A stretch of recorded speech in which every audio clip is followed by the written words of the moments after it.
24 मार्च को जब प्रधानमंत्री नरेंद्र मोदी ने कोरोना वायरस के चलते देश भर में लॉकडाउन की घोषणा की थी, तब एक तरफ आम लोगों को तो घरों में बंद होना पड़ा, मगर जिसकी जिम्मेदारियां और ज़्यादा बढ़ गईं वह थी हमारी पुलिस फोर्स।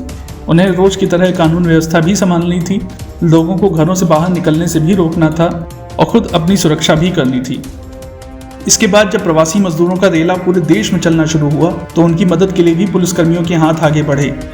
लॉकडाउन में लोगों के घरों में दूध पहुंचाना हो, लोगों को दवाई पहुंचाना हो, बच्चों का मिल्क पाउडर पहुंचाना हो, ऐसी न जाने कितनी सारी ज़रूरतें थीं जो पुलिसकर्मियों ने बिना रुके बिना थके पूरी की। आपने भी ऐसी कई कहानियां अभी तक सोशल मीडिया, अखबार, टीवी में देखी सुनी होंगी, मगर हमारे फेस टू फेस कार्यक्रम में आज हम आपको मिलवाएंगे एक ऐसे ही कोरोना वॉरियर से जिन्होंने लॉकडाउन के बाद से लेके अभी तक इस पूरी जिम्मेदारी की डोर को संभाले रखा है। हम आपकी मुलाकात करवा रहे हैं यूपी 112 के एडीजी असीम अरुण से। स्वागत है असीम अरुण जी का, जो एडीजी हैं यूपी 112 के। बहुत धन्यवाद। स्वागत है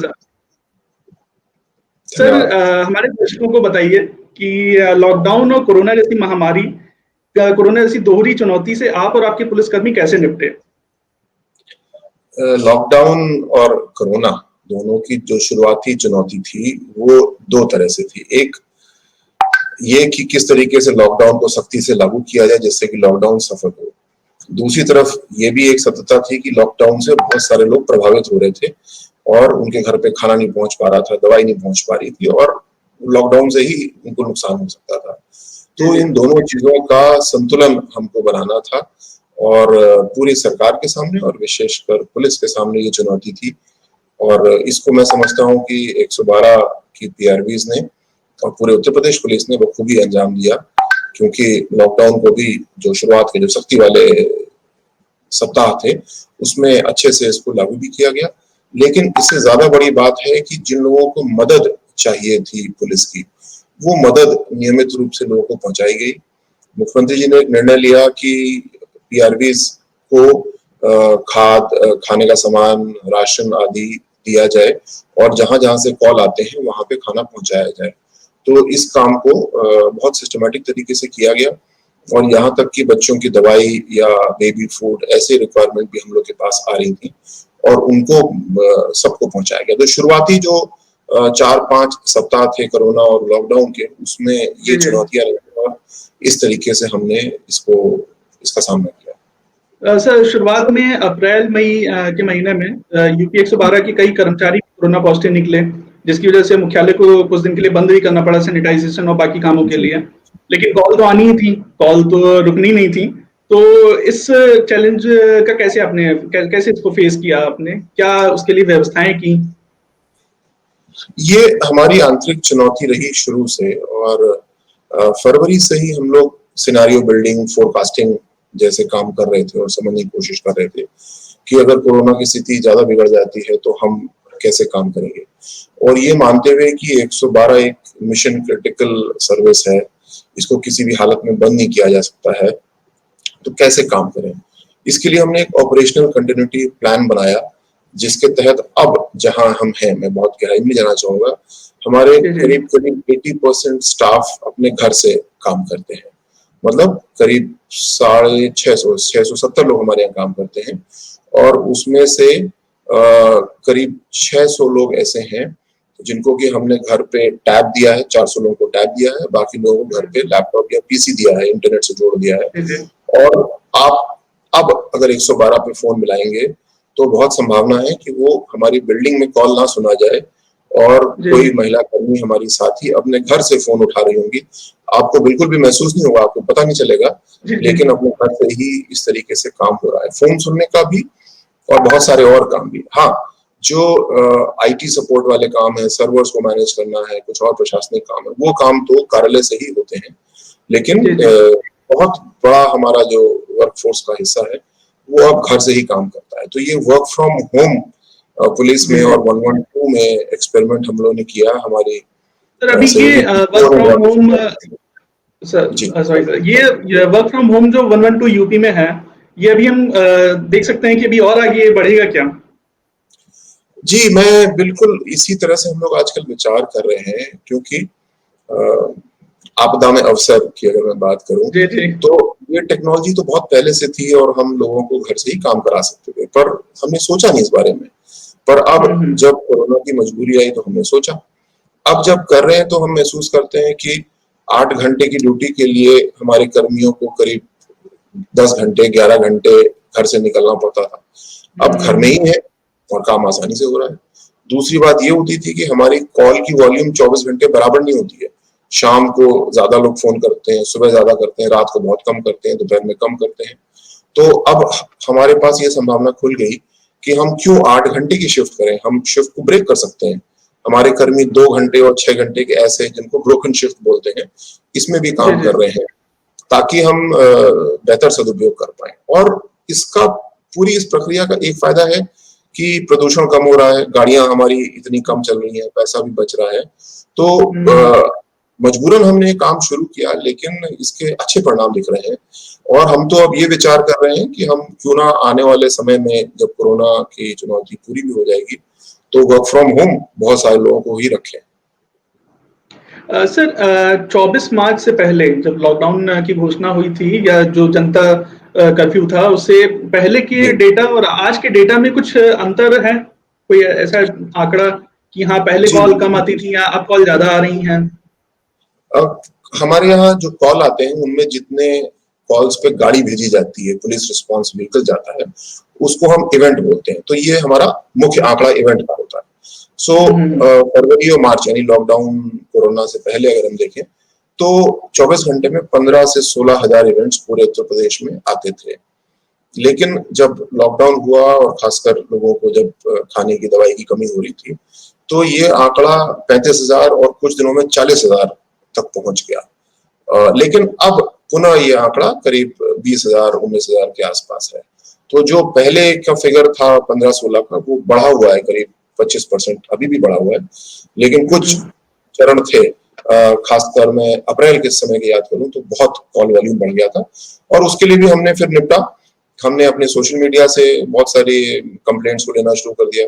हमने अपने वेबसाइट पे एक फॉर्म बना दिया, तो जो लोग इंटरनेट पे काम करने में सक्षम थे वो फिर फोन नहीं करते थे, वो सीधे ही अपनी इनपुट दे देते। ये भी एक प्रयोग रहा और वो भी आज भी चालू है। उससे हमको फायदा होता है कि आपको अगर पुलिस की जरूरत है तो और आपके पास बहुत इमरजेंसी नहीं है, आप टाइप कर सकते हैं तो हमको ज्यादा अच्छे से आपकी सूचना मिल जाती है।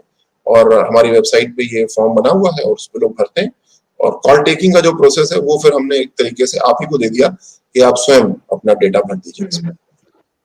सर आपका पुलिस डिपार्टमेंट में काफी लंबा अनुभव रहा है, करीब 25-26 साल आपको डिपार्टमेंट में हो गए और आपने सीबीआई, एसपीजी, एनएसजी, कई सारी एलीट फोर्सेज और एजेंसियों में काम किया है। तो अपने इस अनुभव के बारे में थोड़ा बताइए, कैसा रहा अनुभव अभी तक का? जी, तो मैंने केंद्रीय प्रतिनियुक्ति में स्पेशल प्रोटेक्शन ग्रुप में 4 साल के लिए काम किया और एसपीजी में एक क्लोज प्रोटेक्शन टीम होती है जो प्राइम मिनिस्टर का सुरक्षा का सबसे अंदरूनी घेरा होता है, उसको लीड करने का मौका मुझे मिला। डॉक्टर मनमोहन सिंह उस समय प्राइम मिनिस्टर थे और एसपीजी में रहते हुए बहुत कुछ सीखने को मिला, ना सिर्फ वेपन्स और कार्स और टैक्टिक्स के बारे में, बल्कि सबसे महत्वपूर्ण चीज वहां सीखी कि जो काम करो उसको परफेक्ट करो। क्योंकि अगर आप जैसे प्राइम मिनिस्टर की सुरक्षा की बात करें तो ऐसा नहीं हो सकता कि आपके 10 में से 6 नंबर आ गए तो बहुत अच्छे नंबर आ गए, नहीं, यहाँ तो हमेशा 10 में से 10 ही नंबर आने हैं। क्योंकि जो आधा नंबर भी अगर गलती हमसे हो रही होगी तो प्रतिद्वंदी या दुश्मन उसका फायदा उठा लेगा। तो अपने काम को बिल्कुल परफेक्ट तरीके से करना है। परफेक्ट का हिंदी शब्द मैंने खोजने की काफी कोशिश की, मुझे मिला नहीं, तो मैं परिपूर्ण बोल रहा हूँ। अगर आपको मिले तो मुझे बताइएगा कि परफेक्ट का परफेक्ट हिंदी कौन सा है। तो परिपूर्ण तरीके से काम करने की कोशिश हमें करना चाहिए। सर मुझे पता चला कि आपकी जो बड़ी बहन है वो मध्य प्रदेश कैडर में आईएएस है और ये भी सुनने को मिला कि आप दोनों का सिलेक्शन एक साथ हुआ था यूपीएससी में। तो आपने आईपीएससी क्यों चुना? आप अपनी बड़ी बहन की तरह आईएएस क्यों नहीं बने? मैं समझता हूँ शायद क्योंकि मेरे पिताजी आईपीएस थे और बहुत सफल कैरियर उनका रहा, तो शायद घर पे एक इतना सफल आदर्श अपने सामने में रोज देखता था, तो मुझे लगता है, हालांकि उन्होंने नहीं कहा बल्कि वो तो उन्होंने बिल्कुल मुझे फ्री छोड़ा था कि जो भी आप सर्विस चुनना चाहते हैं वो चुनिए। लेकिन मेरा मन पुलिस की ओर था और मैं इसमें समझना चाहता हूँ, और खासकर अगर कोई भावी कैंडिडेट्स इसको सुन रहे हैं तो उनको कहना चाहूंगा कि हमें इस बात पे बिल्कुल नहीं जाना चाहिए कि सर्विसेज की हायरार्की क्या है, कि किस क्रम में लोग देते हैं, कौन सी सबसे अच्छी सर्विस है। ऐसा कुछ नहीं है कि सर्विस कौन सी सबसे अच्छी है या कम है। हमें देखना है कि मेरे लिए क्या अच्छा है। और मैंने अपने पर्सनालिटी का आकलन किया, अपने स्किल्स का आकलन किया और मैंने पाया कि मैं एक अच्छा पुलिस अफसर बन सकता हूँ। और इसलिए मैंने अपनी फर्स्ट चॉइस आईपीएस लिखी और मेरा इंटरव्यू भी इसीलिए मैं समझता हूँ आसान रहा, क्योंकि वो 30 मिनट में से 25 मिनट केवल पुलिस सुधार, समाज कैसे बेहतर हो पुलिस के माध्यम से, इन्हीं चीजों के बारे में बातचीत होती है, जिसके लिए मैं बहुत अच्छे से तैयार था और मेरा सिलेक्शन फिर हो गया। सर, आपने एक लंबे समय तक ये यूपी एटीएस को लीड किया है बतौर आईजी और कई आपके नेतृत्व में कई सफल ऑपरेशंस को अंजाम दिया गया। एक लखनऊ में सैफुल्ला का एनकाउंटर हुआ था, वो एक सफल ऑपरेशन था और एक उसी टाइम जो है खुरासान मॉड्यूल का पता चला था। तो बतौर एटीएस में जो आपका अनुभव था बतौर आईजी एटीएस के, वो क्या था? मतलब खुरासान मॉड्यूल क्या था? कैसे नए लड़कों को रेडिकलाइज करने का काम किया जाता था? कैसे आपने इसे बस्ट किया? इसके बारे में अगर कुछ बता सकें। जरूर। मैं एटीएस में करीब 3.5 साल था, उसको हेड कर रहा था और वो समय था जब आईसिस का उद्भव हो रहा था और भारत में आईसिस अपने पैर फैलाने की कोशिश कर रही थी। इस आईसिस की जो कार्य पद्धति थी वो बड़ी रोचक थी और उसको न्यूट्रलाइज करने के भी तरीके उसी रोचकता में थे कि कोई बगदाद से या सीरिया से बैठ करके उत्तर प्रदेश के नवयुवकों को, कुछ युवतियों को भी मोटिवेट कर लें कि वो यहाँ पे आतंकवाद में जुड़ जाएं, ये बहुत बड़ी बात है। और उसका उन्होंने बड़ा एक सिस्टमैटिक तरीका निकाला था, जिसमें कि इंटरनेट के जरिए वो वीडियो, फोटोग्राफ और कुछ पढ़ने की सामग्री भेजते थे और अलग अलग तरीके से लोगों को मोहते थे और मोहने के बाद में उनको सिक्योर चैट प्लेटफॉर्म्स पे ले जाते थे और वहां पे उनसे चैट करके पहले उनको धार्मिक कट्टरता की ओर ले जाते थे और फिर उसके बाद में हिंसा करने के लिए प्रेरित करते थे। और हिंसा कैसे करनी है, बॉम्ब कैसे बनाना है, किसी का मर्डर कैसे करना है, इसकी भी बड़ी डिटेल्ड प्रशिक्षण सामग्री वो भेजा करते थे। तो लेकिन अब इसमें ये भी था, क्योंकि सब इंटरनेट के जरिए वो करने की कोशिश कर रहे थे, तो इसका तोड़ भी इंटरनेट ही था। और सुरक्षा एजेंसियों ने लगातार कोशिश की कि हम इंटरनेट पे ट्रैक करें कि कौन लोग हैं विदेश से जो इसको कर रहे हैं। और इसमें अभी भी ये चल रहा है और जब मैं था तो भी ये बात थी कि सभी एजेंसियों का बहुत अच्छा सहयोग आपस में इसमें रहा, जिसको कि लीड किया नेशनल इन्वेस्टिगेशन एजेंसी यानी एनआईए ने, और प्रदेशों के जो एंटी टेररिस्ट स्क्वाड हैं वो उनके साथ मिलकर काम करते हैं। आईबी का बहुत बड़ा योगदान इसमें है। और बहुत अच्छी बात मैं महसूस करता हूँ कि जैसे क्राइम में अक्सर होता है कि कोई अपराधी है तो जनपद आपस में झगड़ जाते हैं, कौन पकड़ेगा, मेरा ऑपरेशन है, मेरा ऑपरेशन है। बट टेरर में ऐसा बिल्कुल नहीं पाया गया। टेरर में सब लोग मिल करके काम करते हैं और कोई भी क्रेडिट की लड़ाई मैंने होती हुई नहीं देखी, ना अपने सामने ना मैं उसके बाद देखता हूँ। और उसी का मैं समझता हूँ कि प्रतिफल है कि बहुत अच्छे से इसके ऊपर रोक लगाई जा सकी है।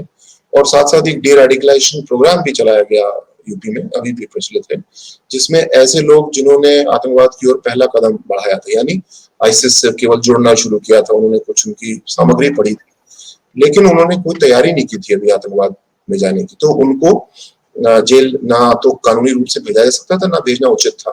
तो ऐसे 53 लोगों को लगातार फिर उनके परिवार मित्रों के साथ मिलकर काउंसलिंग की गई। अभी भी ये प्रोजेक्ट चलता है और मुझे खुशी होती है इस बात की कि उनको जेल नहीं भेजा गया, किंतु उनको उनकी पढ़ाई पूरी कराई गई, उनको नौकरी मिले इसके लिए उनको प्रोत्साहन दिया गया और उनमें से ज्यादातर लोग की शादी हो गई है और एक अच्छे नागरिक के रूप में वो जीवन यापन कर रहे हैं। लेकिन पुलिस की निगाह उनके ऊपर आज भी है। सर, आपकी एक पूरा जो आपका करियर है उसमें आपकी एक छवि एक तेज तर्रार आईपीएस ऑफिसर के तौर पर रही। आपको एनकाउंटर स्पेशलिस्ट के तौर पर भी जाना जाता रहा। ऐसा कोई केस या ऐसा कोई अभी तक का एनकाउंटर जो आपको लगे कि हाँ आपके करियर की सबसे बड़ी अचीवमेंट है, आपको हमेशा याद रहेगा वो? नहीं, मैं एनकाउंटर स्पेशलिस्ट की संज्ञा बिल्कुल नहीं करना चाहूंगा। अच्छी संज्ञा है और एनकाउंटर किया नहीं जाता है, एनकाउंटर हो जाता है। और अगर एनकाउंटर्स की बात करें तो जो आपने अभी जिक्र किया था, सैफुल्ला नामक एक आतंकी का एनकाउंटर हुआ था लखनऊ में, और मुझे बहुत खुशी होती है इस बात की कि हमने 12 घंटे 13 घंटे पूरा प्रयास किया कि हम उसको जीवित गिरफ्तार कर सकें। और जिस कमरे में छुपा हुआ था वहां पे हमने उसके घर से फोन मिला करके दरवाजे के नीचे से डाला, जिससे कि उसके पिता भाई की उसके फोन से बात हुई। उन्होंने भी समझाने की कोशिश की, बहुत पड़ोसी ने समझाने की कोशिश की, जितना हम लोग रिस्क को लिमिट करके उससे बात कर सकते थे हम लोगों ने की। लेकिन जब सफलता नहीं मिली तो अंत में फिर हमको एक कमांडो ऑपरेशन वहां पे लॉन्च करना पड़ा था। तो ये ऑपरेशन मैं समझता हूँ कि मेरे लिए तो खैर यादगार है ही, लेकिन इस हिसाब से भी पुलिस में महत्वपूर्ण माना गया ऑपरेशन कि किस तरीके से हमको पूरा प्रयास करना चाहिए किसी व्यक्ति को गिरफ्तार करने का। इस केस में क्योंकि उसके और बहुत सारे साथी गिरफ्तार हुए उस समय भी और उसके बाद भी, तो हम लोग को पूरी कॉन्स्पिरेसी पता चल गई थी और पूरी बात क्या थी। लेकिन अगर मान लीजिए ये अकेला होता और हम इसे जिंदा गिरफ्तार ना कर पाते तो बहुत सारे राज इसी के साथ ही समाप्त हो जाते। सो अच्छा ऑपरेशन वो है जिसमें कि हम सफलतापूर्वक गिरफ्तारी करें, किसी पुलिसकर्मी को भी नुकसान ना हो, किसी थर्ड पार्टी को भी नुकसान ना हो। सो जो इसमें special police operations team, commando team का गठन मैंने किया था, उसकी पूरी टैक्टिक्स इसी हिसाब से है। और आपने बहुत सारे उनके ऑपरेशन देखे। सबसे कठिन ऑपरेशन मैं समझता हूँ था जिसमें कि देवबंद में 2 कश्मीरी टेररिस्ट पकड़े गए थे एक स्टूडेंट हॉस्टल के अंदर से। वहां पे ऑपरेट करना मुश्किल था, लॉ एंड ऑर्डर की समस्या भी हो सकती थी और बहुत सारे लड़के वहां पे थे, कई कश्मीरी लड़के भी थे। लेकिन रात को 3 से 4 बजे के बीच में ऑपरेशन किया गया, कोई गोली नहीं चली और आतंकी वहां से गिरफ्तार करके लाए गए। तो अगर दोनों ऑपरेशन पूछे मुझसे आप सैफुल्ला का, हालांकि वो ज्यादा फेमस है, बट देवबंद का ऑपरेशन कश्मीरी टेररिस्ट को पकड़ने का, तो मैं ज्यादा अच्छा ऑपरेशन मानूंगा देवबंद वाले ऑपरेशन को, जिसमें कुछ भी एक भी गोली नहीं चलने पाई और दोनों तरफ से किसी को खरोंच भी नहीं आई और हम उन टेररिस्ट को पकड़ लाए। और उनसे जब बातचीत हुई तो बहुत सारी बातें खुली। कश्मीर में कई टेररिस्ट पकड़े गए उनके माध्यम से, उनकी पूछताछ के माध्यम से। तो मैं इस तरीके से परिभाषित करना चाहूंगा और अपने आप को ऑपरेशन स्पेशलिस्ट कहना चाहूंगा, एनकाउंटर स्पेशलिस्ट कहना चाहूंगा। सर अभी इसी हफ्ते आपने शायद सुना भी होगा, खबरों में भी रहा कि महोबा के एसपी थे मणिलाल पाटीदार, वो भ्रष्टाचार के आरोपों में उनको मतलब इतना उन्होंने वहां पर वो किया कि मुख्यमंत्री तक को संज्ञान लेना पड़ा उसका और उनको सस्पेंड किया गया। और आईपीसी 307, 120 भी जैसी गंभीर धाराओं में केस दर्ज हुआ है। तो एक मतलब मुझे लगता है रेयर केस है कि कभी किसी आईपीएस ऑफिसर को सस्पेंड करने के बाद उसके ऊपर इतनी गंभीर धाराओं में केस भी दर्ज हुआ हो। जबकि मणिलाल पाटीदार का मैं जो वो देख रहा था, प्रोफाइल देख रहा था, वो 1989 की डेट ऑफ बर्थ है, मुश्किल से 31 साल के हैं वो, और 2014 बैच के आईपीएस ऑफिसर, मुश्किल से उन्हें 3 या 4 साल फील्ड में हुए होंगे काम करते हुए। लेकिन उसके बाद भी इतने गंभीर आरोप उनके ऊपर लगना ही बहुत ही बड़ी बात है। तो एक सीनियर अफसर के तौर पर या एक उस ज्यादा कहूं मैं उससे एक बड़े भाई के तौर पर, आप जो नए पुलिसकर्मी हैं या जो नए रिक्रूट है, ये जो पीपीएस ऑफिसर्स होते हैं या जो नए आईपीएस ऑफिसर्स हैं जो यंग हैं, मतलब 2015 या 2010 के बैच की बात की हम कह सकते हैं, तो इनके लिए आप काफी सुपर सीनियर ऑफिसर हैं और एक बड़े भाई के तौर पर एक गाइड भी हैं। तो इनको आप क्या मैसेज देना चाहेंगे जिससे इनका करियर एक बेदाग करियर रहे और ये पब्लिक सर्विस में अपना 100% दे सकें? पहला तो जो एसपी हमीरपुर का प्रकरण है और एक जनपद के और एसपी सस्पेंड हुए थे भ्रष्टाचार के आरोप, इस पे टिप्पणी करने के लिए मैं अधिकृत नहीं हूँ क्योंकि ये मेरे कार्य में बिल्कुल उस पे टिप्पणी मैं नहीं कह रहा हूँ, लेकिन एक जो मतलब मैं बोल रहा हूँ, मैं बोल भी रहा हूँ, मैं टिप्पणी करूंगा, लेकिन मैं ईमानदारी और भ्रष्टाचार के ऊपर सिद्धांतता जरूर टिप्पणी करूंगा। और आईपीएस, आईएएस या जो भी नौकरी कोई भी सरकार में है, सरकारी नौकरी अपने आप में एक बहुत बड़ा वरदान है। और आज अगर कोरोना की स्थिति देखें तो कितने लोगों के जॉब चले गए, कितने लोग आधी पे काम कर रहे हैं, लेकिन सरकार में किसी के ऊपर कोई तनख्वाह का कोई विशेष प्रभाव नहीं है, सबकी नौकरियां चल रही हैं, वर्क फ्रॉम होम भी लोग कर ले रहे हैं। तो सरकार में नौकरी मिलना ये बहुत बड़ा सौभाग्य होता है और इसमें इसका फायदा उठा करके कोई पैसा कमाने की कोशिश करे, बेईमानी करे, तो ये अक्षम है। उस व्यक्ति की अपनी कैरेक्टर की कमजोरी तो दिखती ही है, लेकिन ऐसे व्यक्ति सिस्टम में दीमक की तरह काम करते हैं। और मैं समझता हूँ कि ये बहुत जरूरी है कि भ्रष्टाचार के ऊपर खुल करके और जितनी करारी चोट हो सकती है होनी चाहिए। और मेरा ये भी मानना है कि ये केवल ऐसा नहीं है कि 1-2 कार्रवाई होनी चाहिए, इस पे बहुत बड़े पैमाने पे कार्रवाई होनी चाहिए। और अगर हम अपने आसपास देखें, विशेषकर कुछ दूसरे देशों को देखें, तो भ्रष्टाचार के ऊपर बहुत अच्छी बढ़त प्राप्त की जा सकती है। और ये अभियान बहुत स्वागत योग्य है। और खासकर पुलिस में, जिसका काम ही है अपराध को पकड़ना, और भ्रष्टाचार भी एक अपराध है। अगर पुलिस करप्ट हो जाएगी तो फिर पुलिस किसको पकड़ेगी?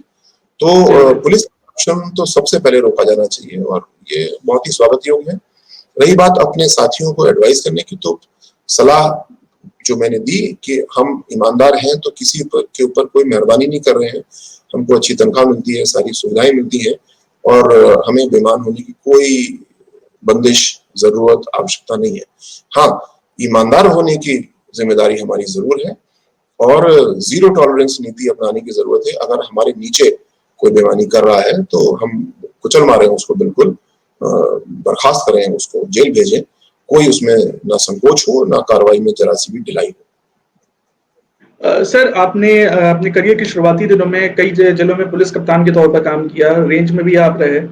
आपने मतलब जैसे मान लीजिए जो पीपीएस ऑफिसर्स हो गए या जो आईपीएस ऑफिसर्स हो गए, सीनियर ऑफिसर्स जो होते हैं, इनको इनके वेतन अच्छा होता है, तमाम तरह की इनको सुविधाएं मिलती हैं।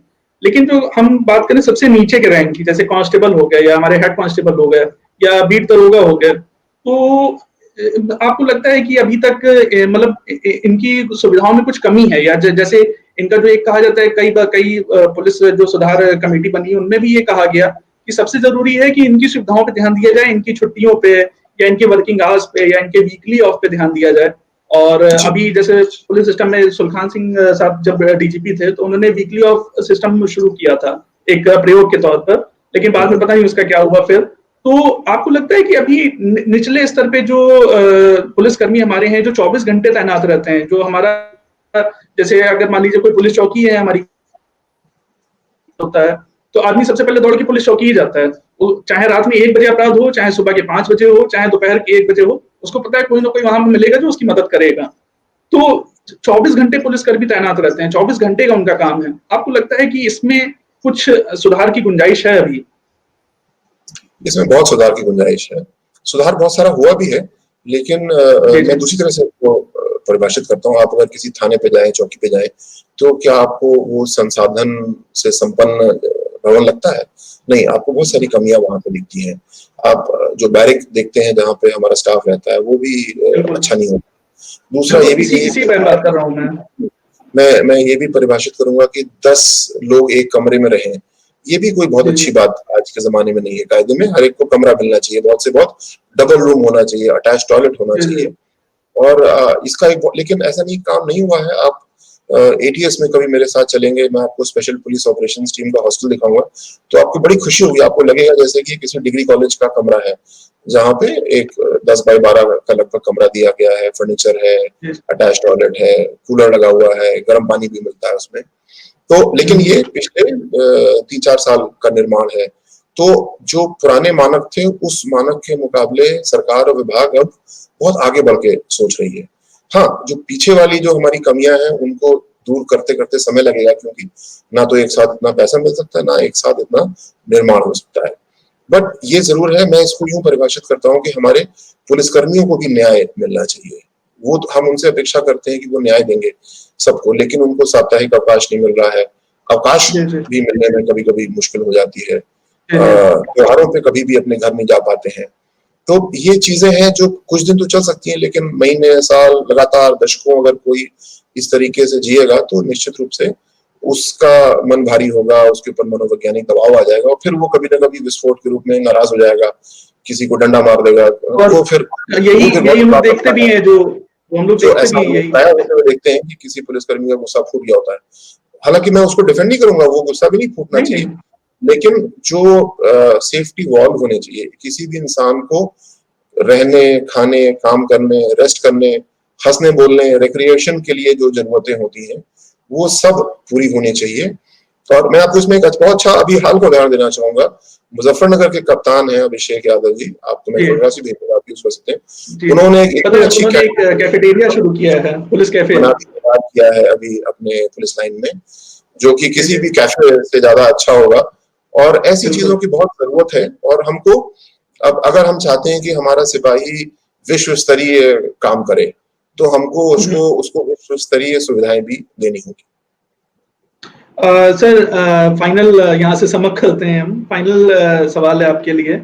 अक्टूबर में यूपीएससी का प्री एग्जाम है, यूपी पीसीएस का भी प्री एग्जाम है और दिसंबर जनवरी में ही दोनों का मेंस भी होना है।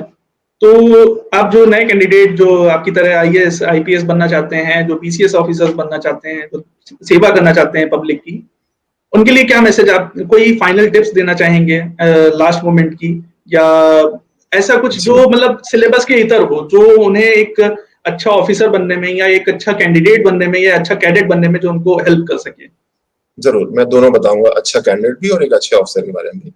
अच्छे कैंडिडेट के लिए बहुत जरूरी है कि आप खूब पढ़ाई करें, क्योंकि ये बड़ा टफ एग्जाम है और बहुत टफ कंपटीशन है और इसका सिलेबस बहुत ही वास्ट है।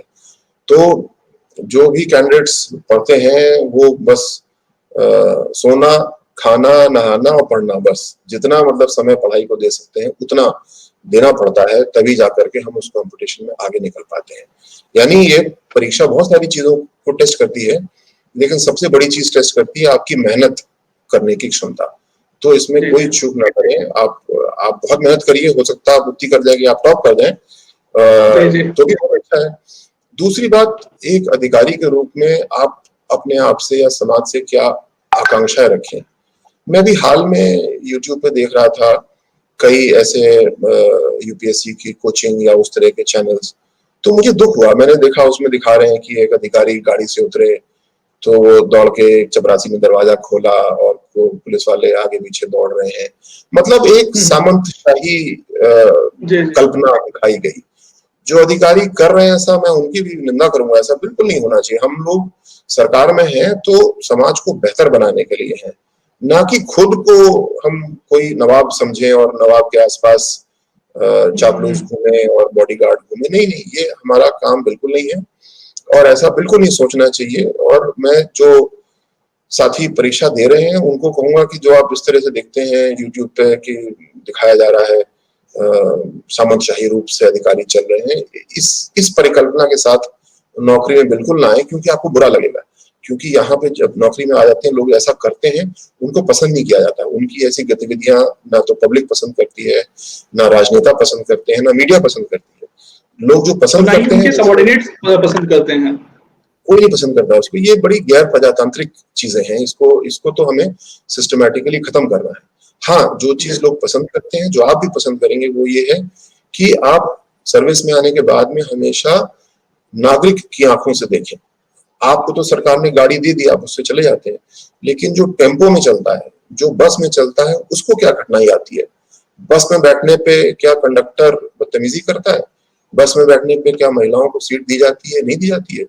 ये चीजें हैं जो अधिकारियों को, खासकर पुलिस अधिकारियों को हमेशा सोचना चाहिए। दूसरा, अपने अधीनस्थ की नजर से सोचना चाहिए। हम अपने दफ्तरों को बहुत अच्छा सजाते हैं, बंगलों को खूब सजा लेते हैं, लेकिन अपने कर्मियों के घरों को भूल जाते हैं, उनकी बैरिक को भूल जाते हैं।